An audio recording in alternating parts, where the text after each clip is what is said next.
Well, let's just say this ain't the Beauty and the Beast I grew up with.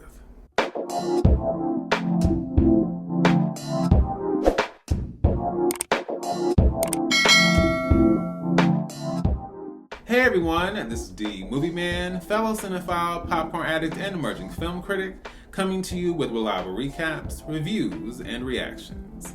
And I am here once again to give you guys a review for the upcoming film Your Monster, directed by Lindy, and starring Melissa Barrera, Tommy Dewey, and Edmund Donovan. Story-wise, the film is centered around the soft-spoken, emerging actress, Laura Franco, whose life is suddenly upended by unforeseen tragedy. When she meets a terrifying yet weirdly charming monster living in her closet, she begins to regain her voice, her motivation, and her ferocity. Alright, so of course I'm going to start with the pros, and as with many films that are showcased at the Sundance Film Festival, this is Lindy's feature directorial debut. Previously, she's directed a variety of short films, but this is her official debut on the big screen. And this film is actually based on her 2020 short film of the same name. This really made me interested in going back and checking out some of her shorts because what a time. What a time this was. And it was one of those films that I could tell. Obviously, I saw the premise. I saw the picture of Melissa Barrera's character and the monster in question. I was like, okay, clearly this is something I have to see because what? Just from the premise, I'm like, this is something I really need to check out for myself.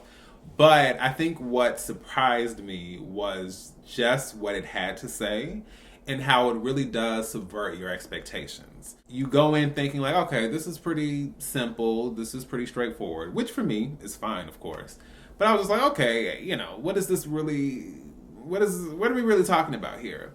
And it's surprising because it is dealing with tragedy in an unexpected way. Although this is a comedy, it is dealing with very serious circumstances. And it is dealing with a character who is having a lot heaped on her at one time.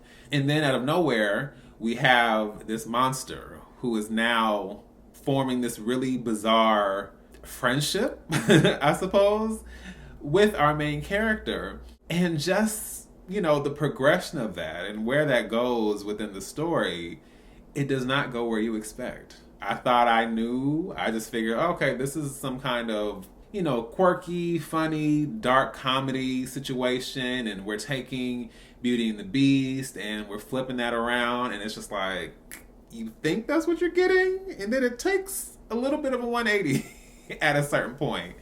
And by the time we get to that ending, it's just like, did we just do that? Like, did this just happen? Whoa. And listen, I appreciate a good opening, but sometimes with these films, the creators or the director, they just don't know how to land the plane. And for me, I wasn't prepared, but I love that. I love that it doesn't do the things that you expect it to do. I've said this previously, but Melissa Barrera, I, of course, was introduced to her watching the film In the Heights, which I thought she was solid in. But, there's so much going on, and there is a massive ensemble cast that she's working with. So I just felt like, she was a great fit along with the cast. But then, of course, you have the Scream films, which, although entertaining, they don't require, top tier Oscar-worthy acting. So it's like, okay, still enjoy her. But, let's just see where things go from here. And then, of course, she just starred in Abigail. But the thing is, I had already seen this before Abigail. So it's like, this is cool. And she's still having fun. And I like the fact that she is getting into this unexpected Scream Queen lane. I love that. Absolutely love that. And I just think this film is just another step in that direction. And you wouldn't expect it watching it. But there are some elements of this film that just catch you off guard. And I think that Melissa Barrera, I just think that she just held it down. If I ever thought she maybe was limited as an actress, and I can't say I thought that, but you enjoy people, but you don't always know what they are capable of until they get a certain role. And I think this is that role. I honestly thought she was like a one-woman show. Yes, we have the monster and we have other supporting characters here, but just what she's giving as far as her being a tragic figure, but a comedic figure, and a character with this, very shocking, in your face confidence at the same time, and maybe some other things as well. Just the way she balances all of that, I was so impressed. I was like, I've been enjoying you before now, but what are you going to do next? Like, what are you going to do next? I enjoyed her so much. I also enjoyed Tommy Dewey as the monster, of course. And I just, of course, the prosthetics and the look definitely is adding to it, but his performance is also hilarious and quirky and very interesting, because it's like, what does a monster look like in 2024? Like, how do you interpret that? How does that look? And then how do we find a way to, I don't know, interpret that in the present day in a way that doesn't look like what we've seen before with other variations of this story.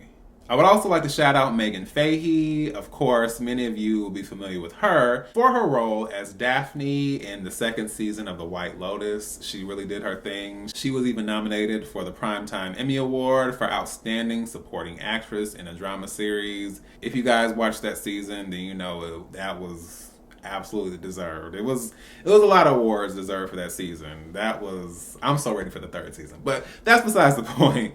I thought she was solid here as well. Of course, she's not as significant a character in this, but it was really nice to see her. And I also enjoyed the fact that this film is centered around the world of the theater and the stage and backstage and everything that goes into that.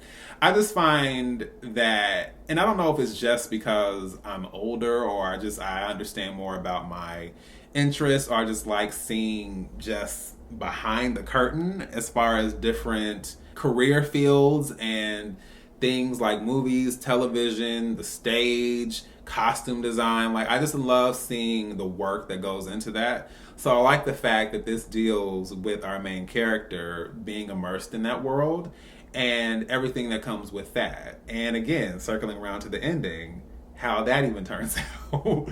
I loved that. And then, of course, I'm someone who loves the stage anyway. I love seeing, stage plays, stage musicals. I'm also someone who has starred in many a musical and play, especially when I was younger, elementary, middle school, high school even.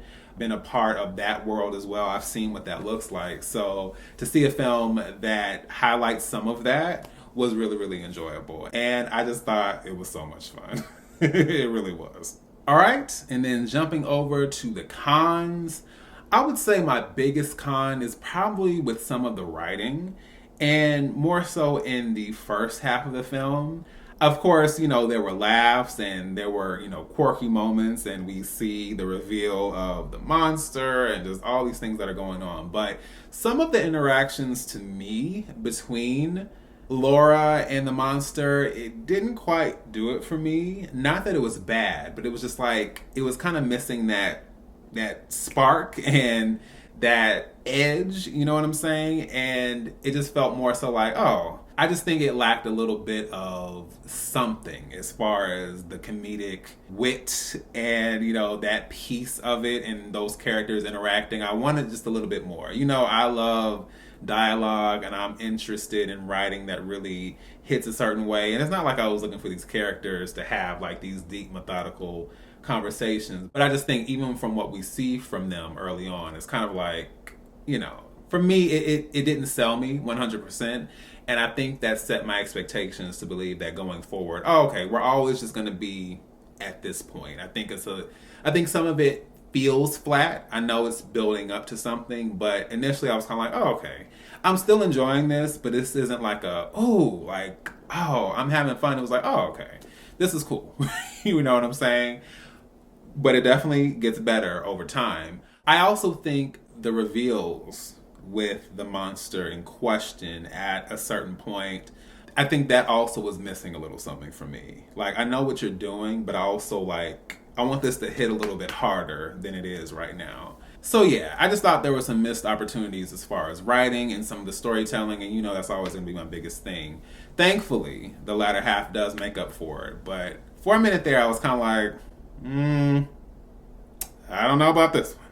So I'm going to give Your Monster a B+.